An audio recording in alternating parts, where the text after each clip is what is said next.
नमस्कार। साइंस और इंजीनियरिंग विषयों में रुचि बनाने और विषय समझ को मजबूत बनाने के लिए शुरू किए गए श्रीदेवी क्लासेज यूट्यूब चैनल पर आपका स्वागत है। हमारी प्लेलिस्ट क्लास 12th फिजिक्स में आज जानते हैं कुछ एग्जामिनेशन से रिलेटेड इंपॉर्टेंट प्रॉब्लम्स के सॉल्यूशंस के बारे में, जो रिलेटेड हैं चार्ज कंडक्टिंग स्फीयर्स के बारे में, जो आवेशित चालक गोलाकार आकृतियां हैं उनसे संबंधित कुछ प्रश्नों के हल जानते हैं और समझते हैं उनके इलेक्ट्रिक फील्ड और पोटेंशियल किस तरह से कैलकुलेट किए जाते हैं। शुरू करते हैं। एक आवेशित चालक गोला जिसकी त्रिज्या r है, उसकी सतह पर कुल आवेश कैपिटल Q के कारण जो सतह पे विद्युत क्षेत्र की तीव्रता का मान है, जिसका सूत्र KQ/r² होता है, वो E है, और सतह के विभव जिसका सूत्र KQ/r है वो विभव V है। तो हमें सतह के अंदर त्रिज्या से आधी दूरी और सतह के बाहर केंद्र से 2r दूरियों पर विद्युत क्षेत्र की तीव्रताएं और विभव के मान ज्ञात करने हैं। तो हमें पता है कि जो सतह पे विद्युत क्षेत्र की तीव्रता है, बाहर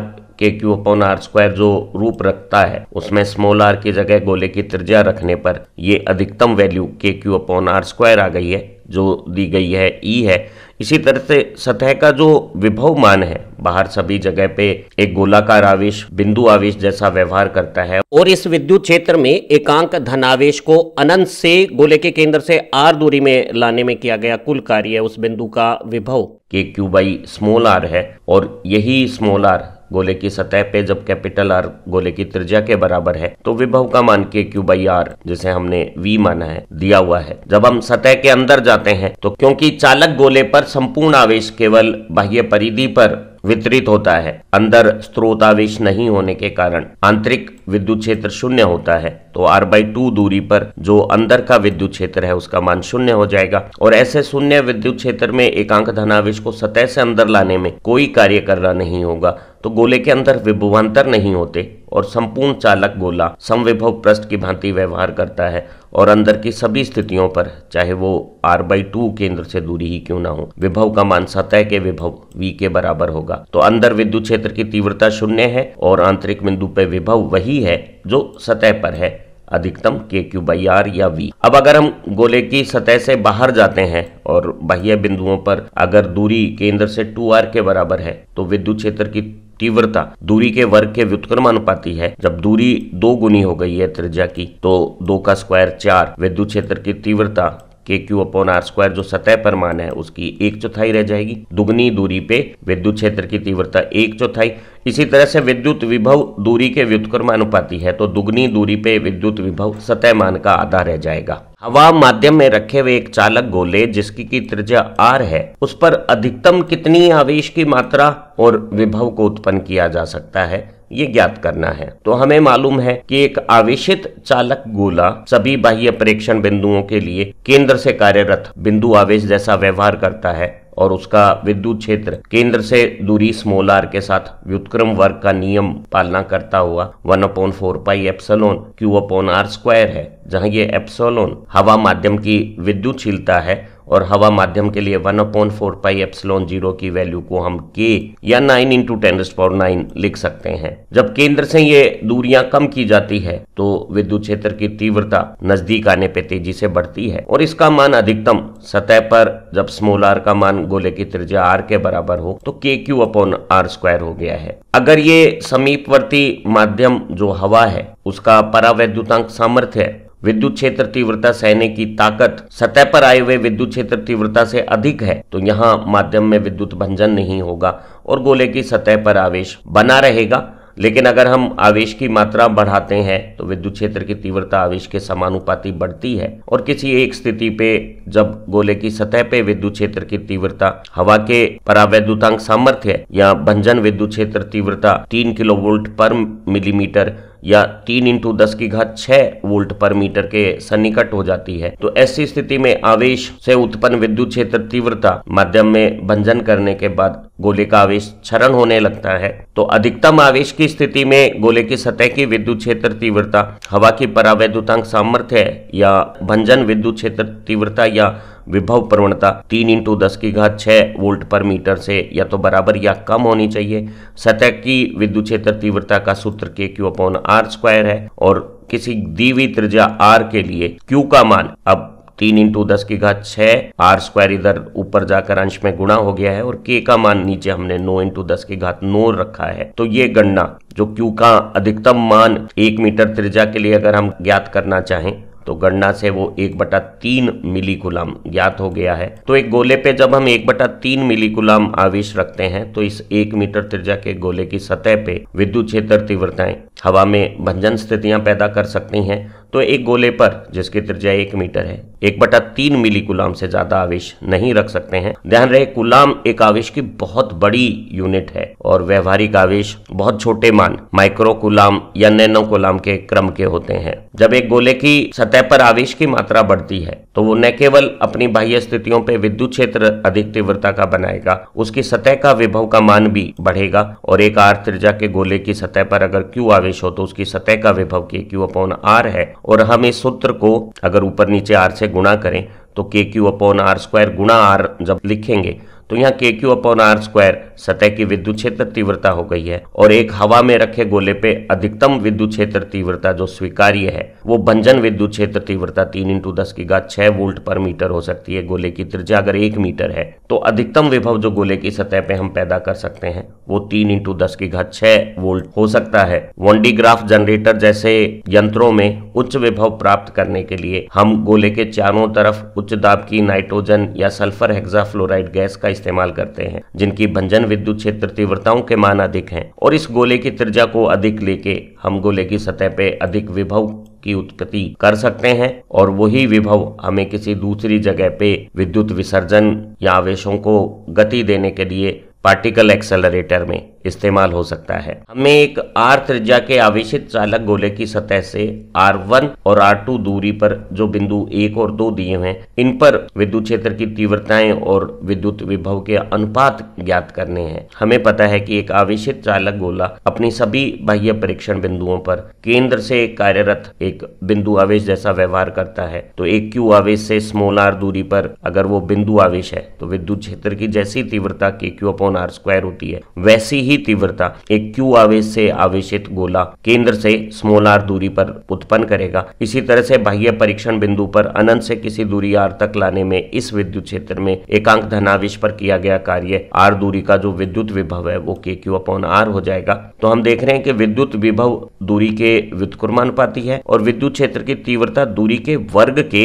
व्युत्क्रमानुपाती है। लेकिन ध्यान रहे यहाँ सारी ये जो दूरियां हैं वो गोले के केंद्र से नापनी होगी। तो जब सतह से हम r1 दूरी और r2 दूरी पर होते हैं तो वो केंद्र से दूरी r+r1 और r+r2 होगी क्योंकि विद्युत क्षेत्र की तीव्रता दूरी के वर्ग के व्युत्क्रमानुपाती है। तो हम दो दूरियों पर विद्युत क्षेत्र की तीव्रता का अनुपात दूरी वर्ग के व्युत्क्रमानुपाती अगर हम लें तो E1 के साथ जो r1 दूरी है वो अगर E1 अंश में है तो दूसरी तरफ r1 हर में होगी। इसी तरह से E2 के साथ r2 की स्थिति आ जाएगी और r2 केंद्र से दूरी दो बिंदु की r+r2 है और r1 केंद्र से इस बिंदु की दूरी r+r1 है। तो ये अनुपात हमारा विद्युत क्षेत्र तीव्रताओं का हो गया है। इसी तरह से विभव जो दूरी के व्युत्क्रमानुपाती है और दूरियों को केंद्र से हमें नापना है तो अनुपात ये हो गया है। अगर r1 1r और r2 2r हो तो ये दूरियां क्रमशः 3r और 2r होने पर विद्युत क्षेत्र तीव्रताओं का अनुपात E1 और E2 में 9:4 होगा। नजदीक की स्थितियों पे विद्युत क्षेत्र अधिक होगा, दूर इसका मान कम होगा। इसी तरह से विभव का अनुपात अगर r1 1r और r2 2r है तो 1 और 2 स्थितियों के विभव v1 और v2 का अनुपात 3:2 होगा। दो सकेंद्रीय चालक गोले में इस काले गोले की त्रिज्या r1 और इस भूरे गोले की त्रिज्या r2 है। इनकी सतह पे क्रमशः q1 और q2 आवेश है। तो हमें इन दोनों के बाहर ये जो r1 दूरी है जो बड़े गोले की त्रिज्या से अधिक है और दोनों गोलों के बीच में एक ऐसी दूरी जो छोटे गोले की त्रिज्या से अधिक और बड़े गोले की त्रिज्या से कम है, वहां विभव और विद्युत क्षेत्र तीव्रताओं की गणना करनी है। बाह्य परीक्षण स्थल पर विद्युत क्षेत्र तीव्रता गणना करने के लिए हमने एक गौसीय पृष्ठ की कल्पना की जो परीक्षण स्थल से जाता है। गोलाकार आवेशों के लिए गौसियन पृष्ठ भी एक सकेंद्रीय गोला होगा। इस गौसियन पृष्ठ में परिबद्ध दोनों गोलों का जो आवेश आवेश है Q1 और Q2, उसका जोड़ में जब हम विद्युतशीलता का भाग दे देंगे तो हमें इस गोले से निकलने वाला कुल विद्युत फ्लक्स ज्ञात हो जाएगा। और विद्युत फ्लक्स सतह पर विद्युत क्षेत्र तीव्रता और गॉसियन पृष्ठ का संपूर्ण क्षेत्रफल के गुणा के बराबर है। उन गणनाओं की मदद से हम विद्युत क्षेत्र की जो तीव्रता है उसकी गणना जब करते हैं तो ऐसा आभास होता है कि ये दोनों Q1 और Q2 आवेश गोले के केंद्र से एकीभूत होकर काम कर रहे हैं। तो किसी बिंदु आवेश जिसका मान Q1 और Q2 का जोड़ है उससे R1 दूरी पर विद्युत क्षेत्र की तीव्रता K Q1 plus Q2 divided by R1 square हो गई है। इस विद्युत क्षेत्र में एकांक धनावेश को अनंत से इस R1 दूरी तक लाने में किया गया कार्य है। इस R1 दूरी का विभव एक बिंदु आवेश के क्षेत्रों में आवेश को चलाने में किए गए कार्य की भांति ज्ञात हो गया है। हम यही जो सूत्र हैं वो अध्यारोपण से भी ज्ञात कर सकते थे। और इस R1 दूरी पर केवल Q1 आवेश के कारण जो विद्युत क्षेत्र की तीव्रता बनती वो K Q1 upon R1 square हो जाती। इसी तरह से Q2 आवेश जो यहाँ R1 दूरी पे विद्युत क्षेत्र की तीव्रता बनाता वो K Q2 upon R1 square हो जाती। और परिणामी विद्युत क्षेत्र की तीव्रता, दोनों विद्युत क्षेत्र तीव्रताएं एक ही दिशा में होने पर सरल जोड़ से हम ज्ञात कर लेते। तो अध्यारोपण से भी ये ज्ञात किया जा सकता है। इसी तरह से इस R1 दूरी पे Q1 आवेश का विभव K Q1 अपॉन R1 है और Q2 आवेश का विभव K Q2 अपॉन R1 है और विभव को भी अध्यारोपण से जोड़कर ज्ञात किया जा सकता था। अगर यहाँ दोनों गोलों पर जो आवेश की मात्रा है वो बराबर मान और विपरीत चिन्हों की हो तो ऐसी स्थिति में दोनों आवेशों का कुल जोड़ शून्य हो जाएगा और बाह्य स्थितियों पे दोनों गोले एक दूसरे के विद्युत क्षेत्र को निरस्त कर देंगे और बाह्य गोले से बाहर की तरफ सभी स्थानों पर परिणामी विद्युत क्षेत्र शून्य होगा। और ऐसे विद्युत क्षेत्र में अनंत से किसी धनावेश को R1 दूरी पर या बाह्य गोले की सतह पर भी लाने में किया गया कार्य शून्य होगा। तो बाहर सभी स्थानों पर विभव और बाह्य गोले की सतह का विभव भी शून्य कहलाएगा। अगर हमें दोनों गोलों के बीच में इस बिंदु पर जो केंद्र से दूरी R जो बड़े गोले की त्रिज्या से कम और छोटे गोले की त्रिज्या से अधिक है वहां विद्युत क्षेत्र तीव्रता और विभव की गणना करनी होगी। तो हमने परीक्षण स्थल से R से गुजरता एक गॉसीय पृष्ठ की परिकल्पना की और सकेंद्रीय गोलाकार आवेशों के लिए गॉसीय पृष्ठ भी सकेंद्रीय गोला होगा जो परीक्षण स्थल से निकल रहा है। और इस R त्रिज्या के गॉसियन पृष्ठ में निकलने वाला कुल फ्लक्स पृष्ठ में अंदर परिबद्ध हुआ आवेश जो अंदर के गोले का आवेश Q1 है और माध्यम की विद्युतशीलता है उसका अनुपात होगा। इस फ्लक्स गणना में बाहर के आवेश Q2 का कोई योगदान नहीं होगा। और हमें मालूम है इस तरह की सममित स्थितियों में गॉसीय पृष्ठ पर निकलने वाला कुल फ्लक्स पृष्ठ पर विद्युत क्षेत्र की तीव्रता और गॉसीय पृष्ठ के संपूर्ण क्षेत्रफल के गुणा के बराबर होगा। और Q अपॉन एप्सिलॉन के बराबर अगर उसे रखते हैं तो विद्युत क्षेत्र की तीव्रता का मान K Q1 upon R square ज्ञात हो जाएगा। और ये विद्युत क्षेत्र तीव्रता का मान उसी प्रकार का है जैसे ये संपूर्ण Q1 आवेश गोले के केंद्र पर एक बिंदु आवेश की भांति इकट्ठा होकर कार्यरत हो रहा है। और बल रेखाओं के वितरण ये बात स्पष्ट भी करते हैं कि सभी बाह्य परीक्षण बिंदुओं के लिए एक गोलाकार आवेश केंद्र पर कार्यरत बिंदु आवेश जैसा व्यवहार करता है। और यहाँ निष्कर्ष प्राप्त हुआ कि दो सकेंद्रीय गोलों के बीच की इन स्थितियों पर विद्युत क्षेत्र की जो तीव्रता है वो केवल आंतरिक आवेश पर निर्भर करती है। उस तीव्रता के निर्धारण में बाह्य आवेश का कोई योगदान नहीं है। इस तथ्य को हम अध्यारोपण से भी स्पष्ट कर सकते थे। अगर हम Q2 आवेश का विद्युत क्षेत्र उसकी किसी आंतरिक स्थिति पे ज्ञात करते तो हमें मालूम है कि एक चालक गोले के सतह पर आए हुए आवेश के कारण अंदर की स्थितियों पे कोई विद्युत क्षेत्र योगदान नहीं होता है। अतः R दूरी की इस स्थिति पर केवल आंतरिक गोला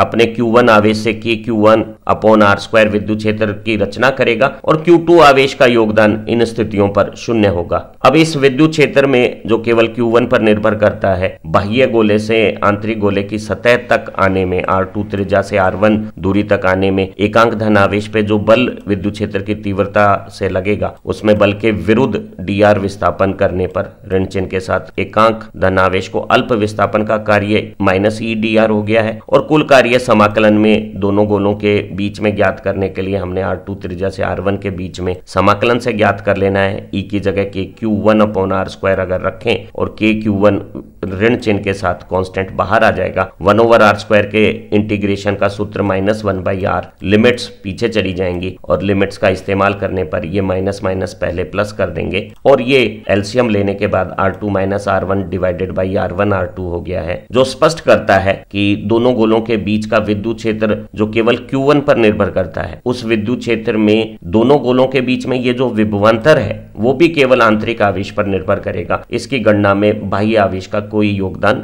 नहीं होगा। अगर अंदर के गोले का सारा आवेश बाहर चला जाए, अंदर आवेश शून्य हो, तो ऐसी स्थिति में दोनों गोलों के बीच में किसी प्रकार का विद्युत क्षेत्र नहीं रहेगा और ना ही कोई विभवांतर रहेगा। तो अगर हम दोनों गोलों में आपस में संपर्क कर देते हैं, दोनों की समविभव स्थितियां चाहते हैं, विभवांतर शून्य की स्थिति में अंदर के गोले का सारा आवेश बाहर चला जाएगा। हमने जाना कि दो आवेशित सकेंद्रीय चालक गोलों की बीच की इन स्थितियों पर विद्युत क्षेत्र की तीव्रता और दोनों गोलों के बीच का विभवांतर केवल अंदर के गोले के आवेश Q1 पर निर्भर करेगा। इस विद्युत क्षेत्र और विभवांतर की गणना में बाह्य गोले के आवेश का कोई योगदान नहीं होगा। अगर आंतरिक गोले Q1 का मान धनात्मक है तो विद्युत क्षेत्र की तीव्रताएं त्रिज्यीय बाहर की तरफ होंगी और ऐसी स्थिति में अंदर के गोले का विभव Q1 के धनात्मक मान के साथ अधिक होगा और बाहर के गोले का विभव कम होगा। और अगर अंदर के गोले का आवेश Q1 ऋण प्रकृति का है तो विद्युत क्षेत्र की तीव्रताएं त्रिज्यीय अंदर की ओर होंगी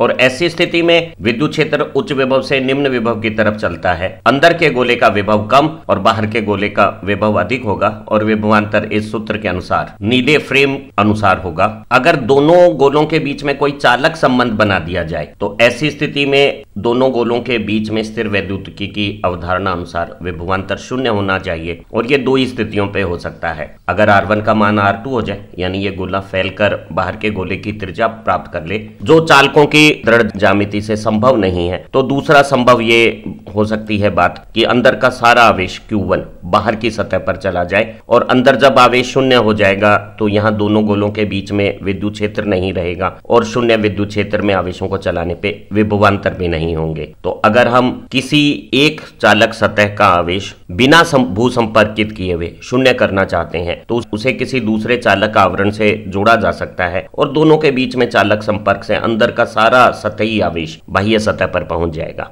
दो सकेंद्रीय चालक गोले में अंदर के गोले पे आवेश 2Q और बाहर के गोले पर आवेश -Q है और इन दोनों के बीच में अंदर के गोले से जो दोनों के बीच के क्षेत्र में विद्युत क्षेत्र बनता है धनावेश का त्रिज्या बाहर की तरफ, उसमें एक विभवांतर 100 वोल्ट उपस्थित है। अंदर का गोला उच्च विभव पर है। अगर हम इस बाह्य गोले के आवेश को 2 गुना कर देते हैं, -Q की बजाय इसे 2Q कर देते हैं, तो हमें इस नई स्थिति में अंदर के गोले का विद्युत विभव ज्ञात करना है। तो हमें मालूम है कि अगर हम आंतरिक गोले के आवेश को नहीं बदलेंगे तो दोनों गोलों के बीच का विद्युत क्षेत्र और दोनों गोलों के बीच का विभवांतर पूर्ववत रहेगा। तो दोनों गोलों के बीच में विभवांतर 100 वोल्ट है। अगर बाह्य गोले के आवेश को दुगना -Q की बजाय 2Q कर दिया गया है, तो अगर हम दोनों गोलों के बाहर की स्थितियों के लिए विद्युत क्षेत्र की गणना करेंगे तो ऐसा अनुभव होगा कि दोनों गोले एक समान केंद्र बिंदु से एकीभूत होकर कार्य करेंगे। तो जो दोनों गोलों का जो कुल आवेश है इसका मान -2Q होने के बाद वो शून्य हो जाएगा